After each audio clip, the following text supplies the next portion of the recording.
Hey everyone, and welcome to Catch Me Twirling. I'm Nicholas Basque, CMBTA athlete rep. Today, it's not our typical podcast. We are joined by an individual that has created a place for athletes to go if they need support or someone to look up to. She once was an athlete and is a coach. You may know her from the Black Baton Twirlers Network. Here is Olivia Lynch.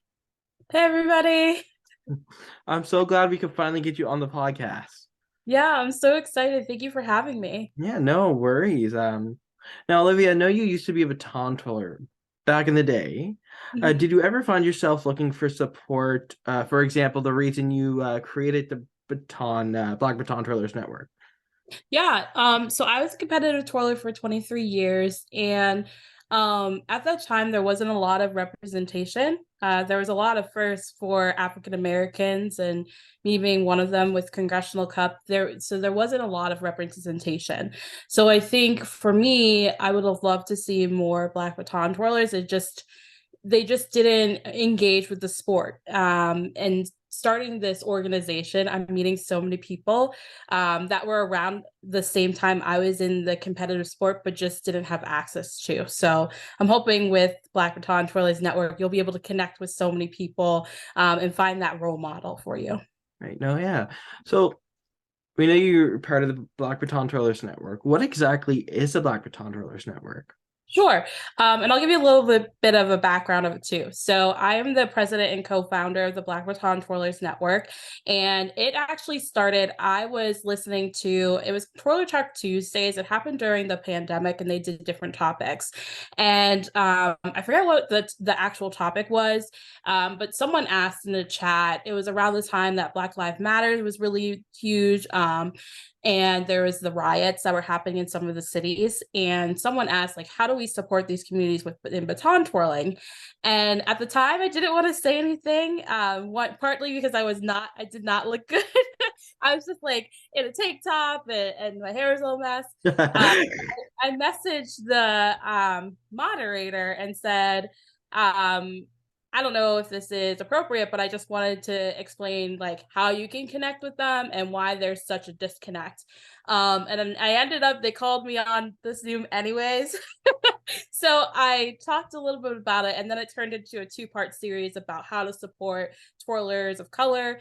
So Annetta Lazer was on there, a few others, Taylor Bold, John Baton Twirling. So it was really nice to be able to connect with those and some people that I haven't like have heard of that were active in the baton twirling community. So after that, there was a lot of people that are saying like, how can we support and like let's start something, but Hmm. nothing was truly happening, and that's okay.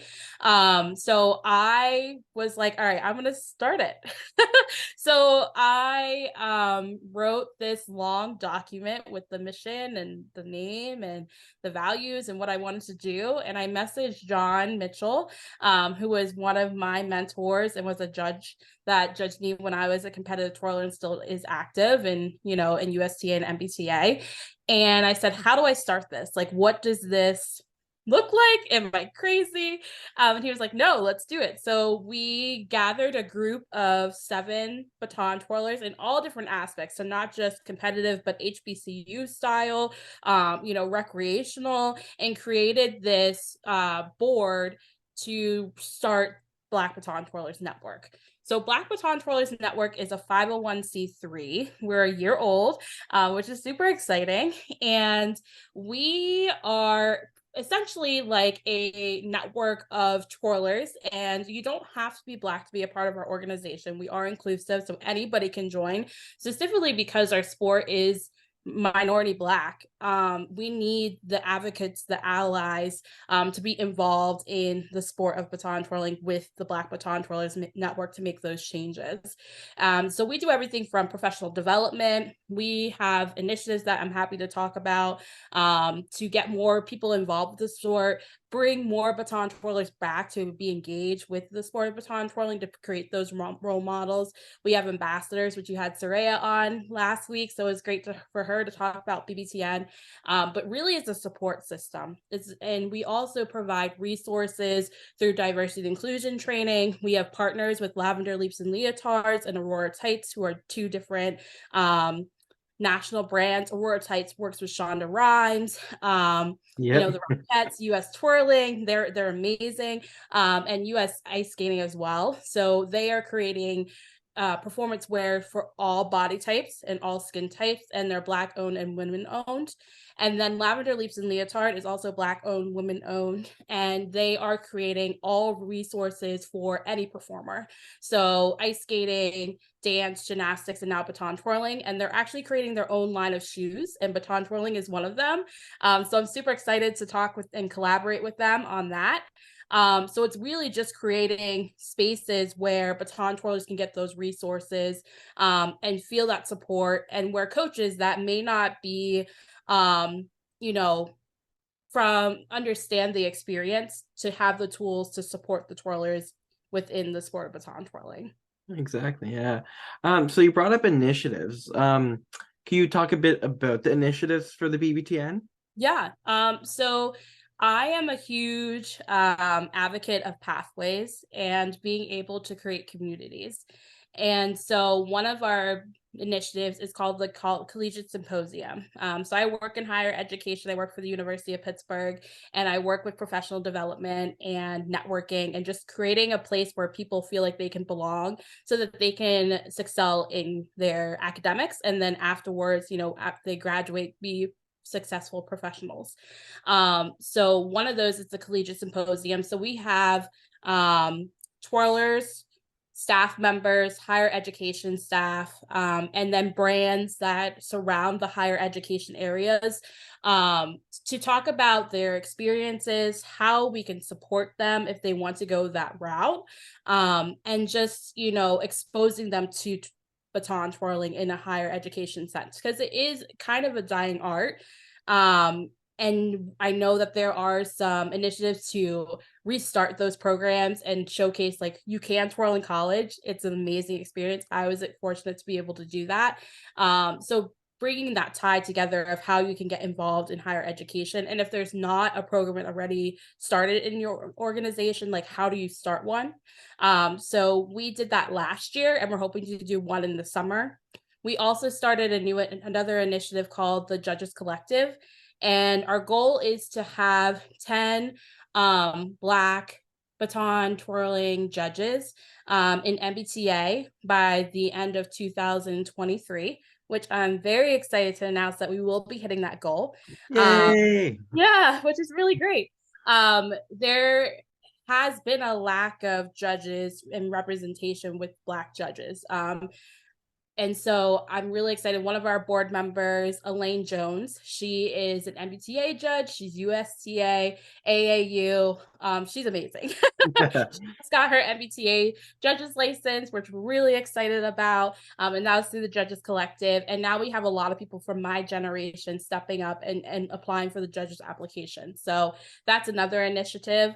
The other thing is recreating resources through tights, shoes, costuming, hair, makeup, mental health. So it's all about the partnerships. So the two things that I started was the partnership with Aurora Tights and then Lavender Leaps and Leotards. And, creating these opportunities to understand what they offer. They also, through BB10, you get discounts for these two brands, which is amazing because everybody loves discount. Yes. Twirling is expensive, so any discount you can get is great. So being able to identify these brands that can impact your performance, so you don't have to worry about it, is huge. And we're continuing to do more. And I can't let on what I'm currently working on, but there's some huge things in the works. We also work with the HBCU National Dance and Auxiliary organization, which is part of the HBCU Band Consortium. So that's baton twirling, flag, dance. And we started a partnership with them to create this relationship with HBCUs and also their twirling style, because it's different from the competitive style, but there's a lot of twirlers that are twirling HBCU, but they just don't have that support. Right. And they don't have the knowledge. So it's really exciting to be able to work with their board and, some of the HBCU organizations. I teach for Howard University. So being a part of that and just like making that connection is really close to my heart. And then the other thing we do is the ambassador program. So I am huge about professional development, and I think twirling provides you with so many lessons and soft skills that you can use for the rest of your life. Um, so being able to understand your own brand, how do you represent yourself, Right. interview questions, and leadership development, that's all through our ambassadorship program. We have 20 ambassadors ages 7 to 22. Nice. uh, so they get to do a lot of different things, from social media posts, some of them are ambassadors for other partnerships.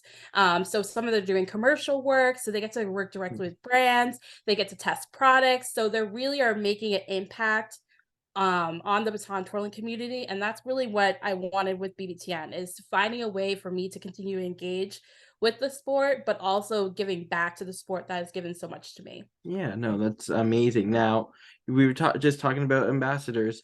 How exactly do you pick the ambassadors? Yeah. So we open up our ambassador program once a year, and there's an application process. And really, we're looking for someone that has a passion for baton twirling, and it doesn't have to be competitive. So a lot of our ambassadors comes from all different walks of life. They come from all different backgrounds of baton twirling. So we have some that twirl for their high schools. We have some that are on the highest level of competitive. They're going to Worlds this year, which is amazing. HBCUs. We want to be able to show the different opportunities to stay engaged with the sport, and that we are a community together and we can support them. So that's what I'm looking for in an ambassador. And myself and our vice president, John Baton Mitchell, he and I picked the ambassadors together. And as long as they have a passion, they're in. We normally don't turn anybody down, because we want to engage with these twirlers that want to be involved with the sport. And I'd rather have someone that wants to be engaged than turn them away where we have the time and dedication to do it. So Yeah, no. Bigger organizations, for example, CMBTA get involved with helping BBTN. right. So I think the biggest thing is just providing the information that we're here, and sharing them with the coaching and judges staff, and how they can get involved, what educational resources they can be a part of. And we have memberships, so depending on where you are within your baton twirling community, you have access to different things. So we have a professional membership, and it's for judges, coaches, anybody with a program that wants to be engaged with our organization. We also have for like small businesses, so Aurora Tyson Lavender Leotards are members. So I would just say the biggest thing is communication, letting people know that we are here, that we're here to support, and just showing their support. Like your organization has been amazing, allowing us Saraya to interview at one of the workshops, and being a part of the podcast is huge. So Yeah. just being able to do that is great. But I definitely would say just getting involved, learning more about us, and showing your support wherever you can. Nice. So we were talking about how John is the vice president. Um, what kind of members make up the BBTN? Are there like judges, coaches? So what makes it up? Yeah. So do you mean like the organization structure itself, like our Yeah, leadership yeah. team, or just like the members itself, or everything? Kind of, yeah, everything. Okay. So we have a board of 7 right now. And so I'm the president, John is the vice president. And then our board helps with a lot of our initiatives. So we have some that oversee the judges collective. We have some that help with our ambassadorship. And this is all volunteer. Nobody gets paid. But it's because we all love the sport, and we've all had an experience within the baton twirling community. And we want to be able to give back to our sport, and also make some changes as well. And then our memberships is open to everyone. So we have judges, coaches, we have family members, we have organizations like HBCU, National Dance Auxiliary Organization, Lavender Leaps and Leotards, and we have members from all across the world, Nice. South Africa, Asia, Canada, all through the United States. I think I just saw one the other day was from France, which was crazy. Ooh. So we really are open to everybody. And a lot of the decisions come from our board, but we take a lot of feedback and any concerns that anybody brings up through our board, and then we make the decision to enact those initiatives. So a lot of things that we did in the beginning was holding workshops and also town halls to hear the concerns, where we can help out, and what made sense without competing with the national organizations, because we're not trying to do that. We're trying to support all of the organizations. Like, you'll see on our website of like how to get involved, all the organizations are represented. So that's kind of how we operate. No, yeah. So I want to get into like your baton career now. Cool. Um, what kind of baton twirler were you? Were you a strutter? Did you like solo? Do you like what was your like favorite like routine to do? Yeah, I would definitely say I was classified as a power twirler. Ah, And I loved solo. I also love strut. I am a dancer, so I love freestyle. I think that was probably mhm. my favorite thing, being able to perform to different music and just like getting into character. As a performing arts kid, like I love that. But those were my favorite. I'm also a roller. Like, I love Fajimi's back neck rolls, monster rolls, and normally for my solo, my rolls was probably one of my longest sections because it was great. But I was pretty versatile. I could do spins, I could do illusions. So I and teams. So I was a part of the Wheaton dance and twirl teams. So I did teams, I did individuals, I twirled in college. So I did a little bit of everything. Nice. Now, would you say you had a favorite trick? So it'd be my back neck rolls. Yeah. Back neck rolls is probably what I'm known for. And I mean, whereas always my favorite, I could still do them. And it's an easy trick to show, especially if they're like, oh, can you show me something? And I'll just go right into back neck Yeah. rolls. Now, I ask everyone this, so I don't know, maybe. This could be for coaching or it could be when you were an athlete. What was your favorite competition snack? Ooh, okay. So um I did not like to eat breakfast, especially when it was like a really important competition. So I normally would eat after strut. And I would probably have some carrots or cucumbers with ranch. Really weird. So Um, it's kind of like Soraya in a way. yeah, yeah. And but at nationals, I mean, I was all about, they don't make them anymore, but they used to have these huge AYOP cookies were my fave, and I probably would have like 3 or 4 throughout the week. And also snow cones. Anytime I did anything well, I would get a snow cone. So those are the things that I really liked to eat. But I normally eat a lighter meal when I'm competing, just because of the adrenaline and the difficulty with my routines. I just couldn't have something heavy. So definitely something light that just kept my energy up. And then after, I would snack away. Um, so would you say you were an advanced athlete? Yeah, so I was in advance since I was 6 years old. So I was elite level twirler. Whoa. Yeah. So one of my biggest titles, which I'm excited, I'm going to Congressional Cup and I'm going to be a part of the clinic staff, is I was the 2011 Congressional Cup invitation champion. Yay. Yeah, and I was the first African American to win it as well, so it was huge. As when I was twirling with the Wheaton dance twirl teams, I went to Worlds with them in 2004, 2006, 2009, and 2012 for their teams for junior and senior level. Nice.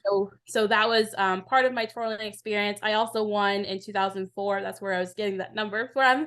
I was the um, preteen grand national solo champion. So I have a few titles under my belt. Yeah. Also, like a bunch of regional and state titles, and then like outside of twirling. So there used to be this within the World Performing Arts Championships. It happens in California. I don't think they have a twirling category anymore, but I was the preteen World Performing Arts Champion So way it works is like everybody competes in their own categories, and then at the end you compete against each other. So dance, singing, gymnastics, acting. So in my category, I was able to become the world champion that way too. So a little bit Nice. of everything.